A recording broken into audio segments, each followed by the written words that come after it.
বিসমিল্লাহির রহমানির রহিম। আসসালামু আলাইকুম সম্মানিত চিকিৎসক বিন্দু। আমাদের এমআরসিএস বা সার্জারি ফ্যাকাল্টির যে কোনো পরীক্ষার প্রশ্নে অ্যানাটমি খুব গুরুত্বপূর্ণ একটা সাবজেক্ট, এবং আমি আপনাদের কাছে খুব অল্প সময়ে 5 মিনিটের ভিতরে দেখাতে চাচ্ছি যে কোন ধরনের প্রশ্নটা আসে। সেখান থেকে কনফিউজিং হচ্ছে, আমাদের বডিতে বিভিন্ন অর্গান আছে যার 2টা বা 3টা আর্টারি দিয়ে সাপ্লাই হয়, যেমন থাইরয়েড গ্ল্যান্ডে superior thyroid artery, inferior thyroid artery, arteria thyroidea ima, রেকটামে superior rectal, inferior rectal and middle rectal. একইভাবে সুপ্রারেনাল গ্ল্যান্ডেও আমাদের এরকম কিছু সাপ্লাই রয়েছে। এছাড়াও প্যানক্রিয়াসে সুপিরিয়র এবং ইনফিরিয়র দেখা যাচ্ছে। এটার মূল উদ্দেশ্য হচ্ছে আমাদের এই 3টা বা 2টা আর্টারির সোর্সগুলো ডিফারেন্ট। অনেক সময় দেখা যায় যে একটা যদি মিড গার্ড থেকে আসে, একটা ফোর গার্ড থেকে আসছে, বা একটা যদি গার্ডের অংশ থেকে আসে, একটা ক্লোয়েক আর্টারি থেকে আসে। এরকম একইভাবে থাইরয়েড গ্ল্যান্ড বা অবস্থানগত কারণে বিভিন্ন দিয়ে সাপ্লাই হয়। জাস্ট শর্ট একটা ভিডিও, এখান থেকে আপনি 1 মার্ক বা 2 মার্ক কিন্তু এমআরসিএস পরীক্ষা বা যে কোনো রেসিডেন্সি পরীক্ষায় কমন পেয়ে যেতে পারেন। সেক্ষেত্রে মাত্র 5টা মিনিট অপচয় বা করলেই আপনি এটা জানতে পারবেন। আমি আপনাদের সেখানে নিয়ে যাচ্ছি সরাসরি। ওকে, আমার স্ক্রিনটা আশা করি দেখা যাচ্ছে। শুরুতে ছোট করে আমার পরিচয়। আমি ডক্টর শেখ হাসান বান্না। আমি এমআরসিএস কমপ্লিট করেছি এবং আমি বুয়েট মেডিকেল সেন্টারে অ্যাসিস্ট্যান্ট চিফ মেডিকেল অফিসার হিসেবে কর্মরত রয়েছি। কথা না বাড়িয়ে আমরা সরাসরি চলে যাই। আমাদের প্রথমে যেটা বললাম থাইরয়েড গ্ল্যান্ড, দেখেন থাইরয়েড গ্ল্যান্ডের এখানে ছবি রয়েছে। এটা সাপ্লাই আসে 3টা আর্টারি থেকে: superior thyroid artery, inferior thyroid artery এবং আর্টারিয়া থাইরয়েডেমা। দেখেন সুপিরিয়র থাইরয়েড আর্টারি দেখতে পাচ্ছেন যে উপর থেকে বড় বড় করে যেটা আসছে সুপিরিয়র থাইরয়েড আর্টারি। এই সুপিরিয়র থাইরয়েড আর্টারি কিন্তু এক্সটার্নাল ক্যারোটিড আর্টারির সরাসরি ব্রাঞ্চ। এবং ইনফিরিয়র থাইরয়েড আর্টারি যেটা, সেটা কিন্তু থাইরো সার্ভাইকাল ট্রাঙ্ক থেকে আসে, থাইরো সার্ভাইকাল ট্রাঙ্ক থেকে আসছে আমাদের এইটা ইনফিরিয়র থাইরয়েড আর্টারি। এবং আর্টারিয়া থাইরয়েডেমা কখনো কখনো সাবক্লেভিয়ান আর্টারি থেকে আসে, কখনো কখনো আর্চ অফ দ্য অ্যাওর্টাতে আসে। আমাদের এখানে যে ছবিটা আছে এটা আর্টস থেকে সরাসরি এসেছে, দুইটাই কমনলি। এবং এইভাবেই আপনারা পড়বেন, তাহলে সহজ হবে। 3টার সোর্স পড়লাম। এখানে মজার একটা জিনিস, হলুদ রঙের কালার, আপনারা জানেন নার্ভ। এখানে নার্ভটা আলোচনা যদিও করার কথা না। দেখেন রিকারেন্ট ল্যারেঞ্জিয়াল নার্ভ। রিকারেন্ট নাম হয়েছে কারণ হচ্ছে এটা প্রথমে নিচে নামে আবার ঘুরে উপরে আসে, জন্য রিকারেন্ট। দেখেন রাইট অ্যান্ড লেফটে একটু পার্থক্য আছে। লেফট সাইডে এটা হুক করেছে কিন্তু আর্চ অফ দ্য অ্যাওর্টার সাথে, এবং রাইট সাইডে এটা কিন্তু ব্র্যাকিওসেফালিকের সাথে হুক করে উঠে এসেছে। এটুকুই পার্থক্য। আসেন আমরা থাইরয়েড থেকে জেনে গেলাম এবং সোর্স সহ। একইভাবে আপনারা যদি রেকটাম চিন্তা করেন, এখানে 3টা: superior rectal, inferior rectal, middle rectal. Superior, middle, inferior. Superior rectal এটা কম্পারেটিভলি কিন্তু ডিসেন্ডিং কলন বা সিগময়েড কলনের কাছাকাছি। এই কারণে এটা সাপ্লাইড হবে আমাদের ইনফিরিয়র মেজেন্টেরিক আর্টারি দিয়ে। আপনারা ছোট করে দেখতে পাচ্ছেন ইনফিরিয়র মেজেন্টেরিক আর্টারি যেখানে লেখা আছে, সেখান থেকে আপনারা অ্যারো সাইন দিয়ে দেখেন যে এটা ইনফিরিয়র মেজেন্টেরিক থেকেই সুপিরিয়র রেক্টাল আর্টারি আসে। মিডিল রেক্টাল আর্টারি আমাদের যে abdominal aorta, right and left common iliac artery হয়। এই কমন আইলিয়াকের মধ্যে ইন্টারনাল যেটা পেলভিকের দিকে যায় সেটাকে বলে ইন্টারনাল আইলিয়াক আর্টারি। এই ইন্টারনাল আইলিয়াক আর্টারির ব্রাঞ্চ হচ্ছে মিডিল রেক্টাল আর্টারি। একইভাবে ইনফিরিয়র রেক্টাল আর্টারি যদি চিন্তা করেন, এটা ইন্টারনাল পুডেন্টাল আর্টারির ব্রাঞ্চ। আচ্ছা, একইভাবে আমি যেগুলো অর্গানে 3টা সাপ্লাই সেগুলো রেখেছি। আমি আপনাদের আর 2 থেকে 3 মিনিট নিব। Artery supply of the oesophagus. Artery supply of the oesophagus চিন্তা করলে, এটার আমরা যদি ইসোফেগাসের পজিশন অনুযায়ী 3টা ভাগে ভাগ করি, একটা উপরের দিকে যেটা এখানে সার্ভাইকাল ইসোফেগাস, তারপরে থোরাসিক ইসোফেগাস, আমরা জানি যে এটা মিডিস্টানামের একটা কন্টেন্ট, এবং যেটা আমরা জানি যে অ্যাওর্টিক ওপেনিং দিয়ে, অ্যাওর্টিক ওপেনিং এ আপনারা পড়েছেন যে এটা 8 নম্বর ওপেনিং দিয়ে যায়।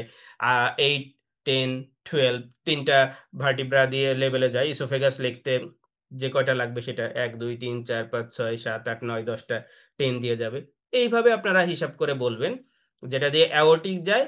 এর পরেও একটু পার্ট থাকে, সেটাকে বলে অ্যাবডোমিনাল পার্ট। অ্যাবডোমিনাল পার্টকে এই দিয়ে সাপ্লাই দেয়। অ্যাবডোমিনাল পার্টটা যদি আগে বলি, অ্যাবডোমেনের ওটা শেষ হয় হচ্ছে আমার স্টমাকের সাথে। তাহলে স্টমাকের আর্টারির একটা আর্টারি সাপ্লাই দেবে স্টমাক বডির লেফটে থাকে, লেফট গ্যাস্ট্রিক আর্টারি দিয়ে এই অংশের ইসোফেগাস সাপ্লাই হয়। লেফট গ্যাস্ট্রিক আর্টারি কিন্তু আবার ফ্রেনিক আর্টারির ব্রাঞ্চ। ইনফিরিয়র ফ্রেনিক আর্টারি কিন্তু আমাদের থোরাক্সে ঢোকার পরে প্রথম ব্রাঞ্চ। অ্যাবডোমিনাল অ্যাওর্টার আমরা সবাই সিলিয়াক ট্রাঙ্ক বলি, আসলে কিন্তু first branch of abdominal aorta just after entering into the abdomen is inferior phrenic artery. সে আলোচনা শেষ।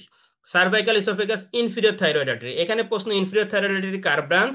একটু আগেই আমরা পড়েছি এটা থাইরোসার্ভাইকাল ট্রাঙ্কের ব্রাঞ্চ। তাহলে ইনফিরিয়র থাইরয়েড আর্টারি সাপ্লাই দেবে esophageal part of cervical part of esophagus. এবং থোরাসিক যেটা, থোরাসে প্রচুর পরিমাণে আমাদের ব্রঙ্কিয়াল আর্টারি থাকে, এরাই সাপ্লাই দিবে আর কি। ইসোফেজিয়াল আর্টারি যেটা টার্মিনাল ব্রঙ্কিয়াল আর্টারি এইগুলো দিয়েই সাপ্লাই দেয়। আচ্ছা, আসেন। অ্যাড্রিনাল গ্ল্যান্ড দেখতে ছোট, খুবই ছোট, কিন্তু এটা হাইলি ভাস্কুলার, তিনটা সোর্স থেকে সাপ্লাই নেয়। খুব মজার ব্যাপার, যেটা সুপিরিয়র অ্যাডেনাল আর্টারি, এটা কিন্তু ইনফিরিয়র ফেনিক আর্টারির কথা বলেছে, যেটা first branch of abdominal aorta. সেই ব্রাঞ্চ থেকে সরাসরি সাপ্লাই নেবে সুপিরিয়র অ্যাডেনাল আর্টারি, এবং মিডিল অ্যাডেনাল আর্টারি হচ্ছে direct branch of abdominal aorta, direct branch, এটা খুব গুরুত্বপূর্ণ। এবং ইনফিরিয়র অ্যাডেনাল হচ্ছে আপনার রেনাল আর্টারি থেকে সাপ্লাই নেবে, কারসপন্ডিং রেনাল আর্টারি, রাইট হোক লেফট হোক সেখান থেকে সাপ্লাই নেবে। মিডিলটা কিন্তু ডিরেক্ট ব্রাঞ্চ। এরকম ডিরেক্ট কিছু ব্রাঞ্চ কিন্তু আছে, যেমন টেস্টিকুলার আর্টারি বা ovarian artery, this are the direct branch of abdominal aorta. Good, এটাও আপনারা দেখে গেলেন। এখন একটা মজার অর্গান আছে প্যানক্রিয়াস। প্যানক্রিয়াসের লোকেশন এবং ডেভেলপমেন্ট যদি আপনারা চিন্তা করেন, এটা কিন্তু এট দ্য জাংশন অফ ফোরগাট এবং মিডগাট।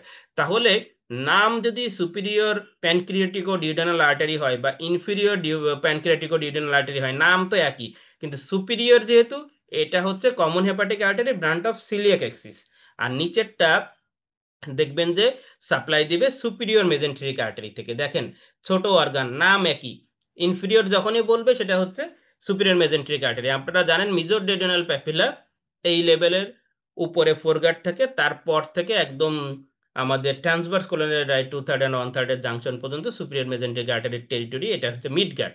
তাহলে মিডগাট থেকে সাপ্লাই হবে, এবং স্প্লেনিক আর্টারি থেকেও সরাসরি কিছু অংশ সাপ্লাই পাচ্ছে।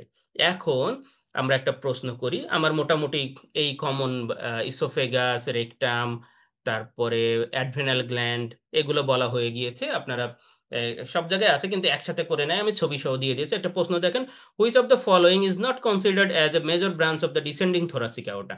ডিসেন্ডিং থোরাসিক অ্যাওর্টার কোনটা মেজর ব্রাঞ্চ না? তাহলে মেজর ব্রাঞ্চ কি কি সেটা আগে জানতে হবে। এখানে দেখেন আপনারা, এর মধ্যে কোনো কিছু সম্বন্ধে আলোচনা না হলেও সি অপশনটা দেখেন, ইনফিরিয়র থাইরয়েড আর্টারি।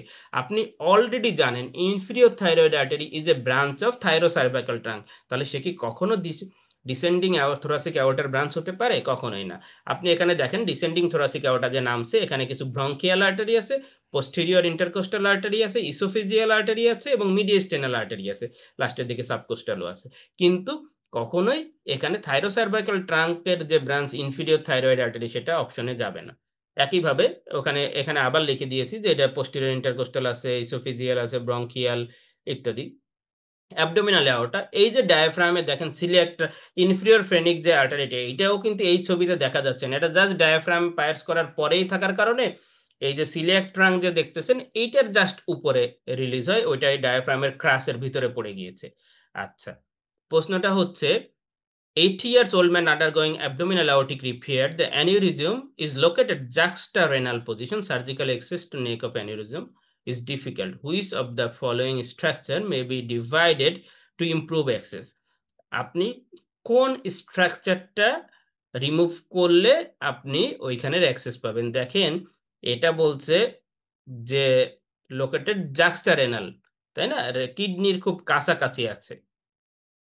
এই ক্ষেত্রে অনেক সময় দেখা যায়, আমরা জানি যে L1 লেভেলে যেটা থাকে কিডনির হাইলাম, ওখানে L1-এ থাকে, মানে আমাদের ট্রান্সপাইলোরিক প্লেনের যে স্ট্রাকচার, এগুলোর মধ্যে লেফট ওয়ানে সুপিরিয়র মেজেন্টেরিক আর্টারি আছে, এইটাকে অনেক সময় কিন্তু ডিভাইড করা প্রয়োজন হয়। এটা একটা গুরুত্বপূর্ণ ইনফরমেশন দিলাম।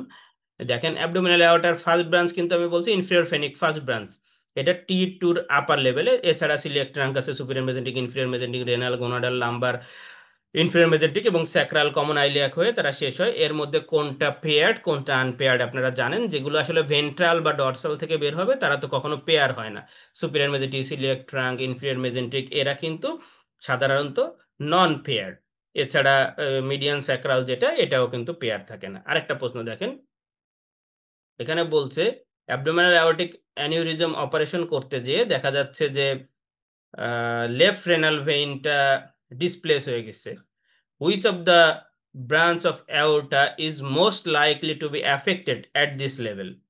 লেফট ওয়ানে যেখানে দেখা গেছে যে লেফট রেনাল ভেইন যেখানে অ্যাফেক্টেড হচ্ছে অ্যাবডোমিনাল অ্যাওর্টিক অ্যানিউরিজমের কারণে, লেফট রেনাল ভেইন যদি আপনার অ্যাফেক্টেড হয়, লেফট রেনাল ভেইনে অ্যাফেক্টেড হলে এই লেভেলে কোনটা থাকে? এই লেভেলে কোনটা থাকে এটা আপনার জানতে হবে, তাই না? এই লেভেলে আপনারা L1 লেভেলে যেটা থাকে সেটা চিন্তা করবেন। L1 এ সুপিরিয়র মেজেন্টিক আর্টারি সাধারণত এই লেভেলে বেশি থাকে। এছাড়াও লেফট রেনাল ভেইন যখন বলেছে এই বিষয়টা খুব গুরুত্বপূর্ণ। আমাদের অ্যাবডোমিনাল অ্যাওর্টা সাধারণত থাকে হচ্ছে কম্পারেটিভলি একটু লেফটে। আর রাইট রেনাল ভেইনটা মানে ই এই যেটা আমার ইনফেরিয়র ভেনা কাভা এটা থাকে রাইটে। ইনফেরিয়র ভেনা কাভা রাইটে থাকে। লেফট রেনাল ভেইনটা যেহেতু লেফটে, ওর ইনফেরিয়র ভেনা কাভা পর্যন্ত যেতে একটু লম্বা ডিসট্যান্স পার হতে হয়। এইজন্য ওর ক্ষেত্রে একটু সমস্যা হবে। এই লেফট রেনাল ভেইনের ক্ষেত্রে দেখা যাবে যে এই যে বড় এই স্ট্রাকচারটা, এই স্ট্রাকচারের কাছাকাছি যেগুলো থাকে সেগুলা নিয়ে সমস্যা হয়। L1 লেভেলে যেটা হবে। দেখেন আপনি যদি রিলেশন চিন্তা করেন, লেফট রিলেশনে 4th part of the duodenum, juxtaduodenal flexure, left sympathetic trunk এই জিনিসগুলা থাকবে। মোস্ট লাইকলি অ্যাফেক্টেড এখানে আপনারা superior mesenteric artery দিয়ে দিবেন আরকি। আবার যদি আপনি টপোগ্রাফিক এই ছবিটা একটু দেখেন, এখান থেকেও আপনি বুঝতে পারবেন যে অ্যা ওই লেভেলে কোনটা থাকে। L1 লেভেলে কোনটা বের হচ্ছে। এটা হচ্ছে superior mesenteric artery আর renal artery, renal vein, gonadal কিন্তু comparatively আরেকটু নিচে।